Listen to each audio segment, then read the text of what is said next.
മുംബൈ ദർപ്പൺ ചാനലിലേക്ക് എല്ലാവരെയും ഒരിക്കൽ കൂടി സ്വാഗതം ചെയ്യുന്നു. ഈ ചാനൽ നിങ്ങൾ ഇതുവരെ സബ്സ്ക്രൈബ് ചെയ്തിട്ടില്ലെങ്കിൽ സബ്സ്ക്രൈബ് ചെയ്യാൻ അഭ്യർത്ഥിക്കുന്നു. അപ്പോൾ അടുത്തുള്ള ബെല്ലൈക്കണും ക്ലിക്ക് ചെയ്യുക. അപ്പോൾ എൻ്റെ പുതിയ വീഡിയോയുടെ നോട്ടിഫിക്കേഷൻസ് നിങ്ങൾക്ക് ലഭിക്കുന്നതായിരിക്കും. ഇന്നത്തെ എൻ്റെ ഈ വീഡിയോയിൽ കുംഭം രാശിക്കാരുടെ വർഷം 2025 മെയ് മാസത്തിലെ സമ്പൂർണ്ണ മാസഫലങ്ങളാണ് പറയുന്നത്. മാസാരംഭത്തിലെ ഗ്രഹനില ഇപ്രകാരമായിരിക്കും. സൂര്യൻ തൻ്റെ ഉച്ചസ്ഥാനമായ മേടത്തിലും, ഗുരു ഇടവം രാശിയിലും, ചൊവ്വ തൻ്റെ നീചസ്ഥാനമായ കർക്കടകത്തിലും, കേതു കന്നി രാശിയിലും, ബുധൻ, ശുക്രൻ, ശനി, രാഹു എന്നീ 4 ഗ്രഹങ്ങൾ മീനം രാശിയിലുമായിരിക്കും മാസാരംഭത്തിൽ നിൽക്കുന്നത്. മെയ് 7-ാം തീയതി ബുധൻ മീനത്തിൽ നിന്നും മേടത്തിലേക്കും പിന്നീട് 23-ാം തീയതി ഇടവത്തിലേക്കും രാശി മാറുന്നതായിരിക്കും. മെയ് 14-ാം തീയതി ഗുരു ഇടവം രാശിയിൽ നിന്നും മിഥുനത്തിലേക്കും 15-ാം തീയതി സൂര്യൻ മേടത്തിൽ നിന്നും ഇടവത്തിലേക്കും രാശി മാറുന്നതായിരിക്കും. മെയ് 18-ാം തീയതി രാഹു മീനം രാശിയിൽ നിന്നും കുംഭത്തിലേക്കും, കേതു കന്നി രാശിയിൽ നിന്നും ചിങ്ങത്തിലേക്കും രാശി മാറുന്നതായിരിക്കും. മെയ് 31-ാം തീയതി ശുക്രൻ മീനത്തിൽ നിന്നും മേടത്തിലേക്ക് രാശിമാറ്റം ചെയ്യുന്നതായിരിക്കും. മാസാരംഭത്തിൽ മിഥുനത്തിൽ നിൽക്കുന്ന ചന്ദ്രൻ ഓരോ 2.25 ദിവസം കഴിയുമ്പോൾ തൻ്റെ രാശി മാറിക്കൊണ്ടിരിക്കുന്നതുമായിരിക്കും. ഈ മാസത്തിലെ പ്രധാനപ്പെട്ട രാശിമാറ്റങ്ങൾ ഗുരു, രാഹു, കേതു എന്നീ ഗ്രഹങ്ങളുടേതായിരിക്കും. ശനിയും രാഹുവും ചേർന്ന് മീനത്തിൽ അശുഭ പിശാചി യോഗം നിർമ്മിച്ചിരിക്കുകയാണ്. ഈ സമയത്ത് ശനി, രാഹു, ശുക്രൻ എന്നീ ഗ്രഹങ്ങളുടെ ഫലങ്ങളെ ഇത് കുറച്ചൊക്കെ നെഗറ്റീവായിട്ടായിരിക്കും ബാധിക്കുന്നത്. മെയ് 18-ാം തീയതി രാഹു കുംഭത്തിലേക്ക് രാശി മാറുമ്പോൾ ശനിയുടെയും രാഹുവിൻ്റെയും ശുഭഫലങ്ങൾ ലഭിക്കുവാൻ തുടങ്ങുന്നതായിരിക്കും. അതിനാൽ മാസത്തിൻ്റെ ആദ്യ പകുതി അധികം രാശിക്കാർക്കും അത്ര ശുഭകരമായിരിക്കത്തില്ല. ഞാനിവിടെ പറയുന്നത് ചന്ദ്രഗണനയെ അടിസ്ഥാനമാക്കിയുള്ള പൊതുഫലങ്ങളാണ്. നിങ്ങളുടെ ജാതകത്തിലെ ഗ്രഹനില, ഇപ്പോഴത്തെ മഹാദശ, അപഹാരം എന്നിവയിൽ വരുന്ന വ്യത്യാസങ്ങൾ കാരണം ഫലങ്ങളിൽ ചില്ലറ ഏറ്റക്കുറച്ചിലുകൾ വരുവാൻ സാധ്യതകളുണ്ട്. ഗ്രഹങ്ങളുടെ ഈ സ്ഥിതികളും രാശിമാറ്റവും മറ്റും നിങ്ങൾക്ക് എന്തൊക്കെ ഫലങ്ങൾ നൽകും എന്ന് നമുക്ക് നോക്കാം. ആദ്യമായി നിങ്ങളുടെ ആരോഗ്യസ്ഥിതികൾ ഈ മാസം എങ്ങനെയായിരിക്കുമെന്ന് നോക്കാം. 1-ാം ഭാവമാണല്ലോ ആരോഗ്യവുമായി ബന്ധപ്പെട്ടിട്ടുള്ളത്. 1-ാം ഭാവാധിപൻ ശനിയാണ്. ശനി നിൽക്കുന്നത് നിങ്ങളുടെ 2-ാം ഭാവത്തിലാണ്. 2-ൽ ശനി നിൽക്കുന്നതിൻ്റെ അർത്ഥം നിങ്ങൾ ഈ സമയത്ത് കണ്ടകശനിയുടെ അവസാനത്തെ ചരണത്തിലാണ് എന്നാണ് മനസ്സിലാക്കേണ്ടത്.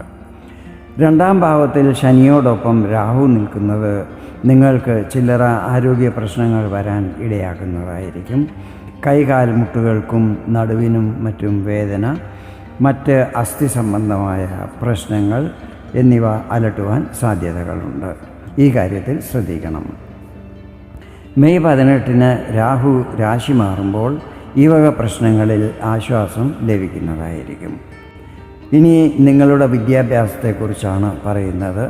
5-ാം ഭാവാധിപൻ ബുധനാണ്. ബുധൻ 2-ാം ഭാവത്തിലാണ് നിൽക്കുന്നത്. ഇത് ബുധൻ്റെ നീചസ്ഥാനമാണ്. എങ്കിലും ഇവിടെ ഉച്ചസ്ഥനായ ശുക്രൻ ഒപ്പം നിൽക്കുന്നതിനാൽ ബുധന് നീചഭംഗം ഉണ്ടാകുന്നതും നീചഭംഗ രാജയോഗം നിർമ്മിതമാകുന്നതുമായിരിക്കും. ബുധൻ മെയ് 7-ാം തീയതി മീനത്തിൽ നിന്നും മേടത്തിലേക്കും പിന്നീട് അവിടെ നിന്നും മെയ് 23-ാം തീയതി ഇടവത്തിലേക്കും രാശി മാറുന്നതായിരിക്കും. മേടത്തിൽ സൂര്യനും ബുധനോടൊപ്പം നിൽക്കുന്നുണ്ടായിരിക്കും. ഇത് സൂര്യൻ്റെ ഉച്ചസ്ഥാനമാണ്. ഇവിടെ ബുധാദിത്യ യോഗവും നിർമ്മിതമാകുന്നുണ്ട്. 23-ാം തീയതി ബുധൻ ഇടവത്തിൽ പ്രവേശിക്കുമ്പോൾ അവിടെയും ബുധാദിത്യ യോഗം നിർമ്മിതമാകുന്നതായിരിക്കും. ബുധൻ്റെ പൊസിഷൻ ഈ മാസം നല്ലതായതിനാൽ വിദ്യാർത്ഥികൾക്ക് ശുഭഫലങ്ങളായിരിക്കും ലഭിക്കുന്നത്. പഠനത്തിൽ കൂടുതൽ ശ്രദ്ധ ചെലുത്തുന്നതും പരീക്ഷകളിലും മറ്റും നന്നായി പെർഫോം ചെയ്യുന്നതുമായിരിക്കും.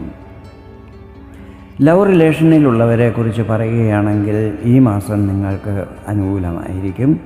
നേരത്തെ മുതൽ എന്തെങ്കിലും തെറ്റിദ്ധാരണകളോ അഭിപ്രായ വ്യത്യാസങ്ങളോ മറ്റും ഉണ്ടായിരുന്നുവെങ്കിൽ അതെല്ലാം തന്നെ ഈ സമയത്ത് മാറിക്കിട്ടുന്നതായിരിക്കും. പുതിയ പ്രേമബന്ധങ്ങൾ ഉടലെടുക്കുവാനും സാധ്യതകളുണ്ട്. അടുത്തതായി കുംഭം രാശിക്കാരുടെ ദാമ്പത്യ ജീവിതം ഈ മാസം എങ്ങനെയായിരിക്കുമെന്ന് നോക്കാം. 7-ാം ഭാവാധിപൻ സൂര്യനാണ്. സൂര്യൻ മെയ് 15-ാം തീയതി വരെ തൻ്റെ ഉച്ചസ്ഥാനമായ മേടത്തിലും അതിനുശേഷം കേന്ദ്രസ്ഥാനമായ ഇടവത്തിലുമായിരിക്കും നിൽക്കുന്നത്. ദാമ്പത്യ ജീവിതം ഈ മാസം സുഖകരമായിരിക്കും. നേരത്തെ മുതൽ ദാമ്പത്യ ജീവിതത്തിൽ പ്രശ്നങ്ങളെ നേരിട്ടുകൊണ്ടിരുന്നവർക്ക് അതിൽ ആശ്വാസം ലഭിക്കുന്നതായിരിക്കും. വിവാഹം കഴിക്കാൻ ആഗ്രഹിക്കുന്നവർക്ക് അതിൽ വന്നുകൊണ്ടിരുന്ന തടസ്സങ്ങൾ മാറിക്കിട്ടുന്നതും യോജിച്ച ജീവിത പങ്കാളിയെ കണ്ടെത്തുവാൻ സാധിക്കുന്നതുമായിരിക്കും. കുംഭം രാശിക്കാരുടെ ഭാഗ്യസ്ഥിതികളെക്കുറിച്ച് പറയുകയാണെങ്കിൽ 9-ാം ഭാവാധിപൻ ശുക്രനാണ്. ശുക്രൻ നിൽക്കുന്നത് 2-ാം ഭാവമായ മീനത്തിലാണ്. ഇത് ശുക്രൻ്റെ ഉച്ചസ്ഥാനവുമാണ്. ഈ സമയത്ത് ശുക്രൻ്റെ സ്ഥിതി നിങ്ങൾക്ക് വളരെ അനുകൂലമായിരിക്കും. പക്ഷേ ഇവിടെ രാഹുവും ശനിയും നിൽക്കുന്നത് കാരണം ഭാഗ്യസ്ഥിതികളിൽ ചില സമയത്ത് അല്പം ഏറ്റക്കുറച്ചിലുകൾ അനുഭവപ്പെടുവാൻ സാധ്യതകളുണ്ട്. ഈ സമയത്ത് എല്ലാ കാര്യങ്ങളും ധൃതി പിടിക്കാതെ നല്ല ശ്രദ്ധയോടെ വേണം ചെയ്യുവാൻ. അതുപോലെ തന്നെ നിങ്ങളുടെ സംസാരവും പെരുമാറ്റവും മറ്റുള്ളവരെ ഹർട്ട് ചെയ്യുന്ന രീതിയിലുള്ളതാകാനും പാടില്ല. മെയ് 18-ാം തീയതി രാഹുവിൻ്റെ രാശിമാറ്റത്തോടെ സമയം നിങ്ങൾക്ക് അനുകൂലമാകുന്നതായിരിക്കും. കാര്യങ്ങളിൽ ഇടയ്ക്കിടയ്ക്ക് വന്നുകൊണ്ടിരുന്ന തടസ്സങ്ങൾ മാറിക്കിട്ടുന്നതും എല്ലാ കാര്യങ്ങളും പൂർണ്ണമാക്കുവാൻ സാധിക്കുന്നതുമായിരിക്കും. ഈ സമയത്ത് പുതിയ കാര്യങ്ങൾ ആരംഭിക്കാവുന്നതാണ്. ഭാഗ്യസ്ഥാനാധിപൻ ധനസ്ഥാനത്ത് ഉച്ചസ്ഥനായി നിൽക്കുന്നത് സാമ്പത്തികപരമായും പല നേട്ടങ്ങളും വരാൻ ഇടയാക്കുന്നതായിരിക്കും. ദൂരയാത്രകൾ ചെയ്യുന്നതും അതിൽ പ്രതീക്ഷിച്ച ശുഭഫലങ്ങൾ ലഭിക്കുന്നതുമായിരിക്കും. ഈ സമയത്ത് ധാർമ്മിക ആധ്യാത്മിക കാര്യങ്ങളിൽ രുചി വർദ്ധിക്കുന്നതായിരിക്കും.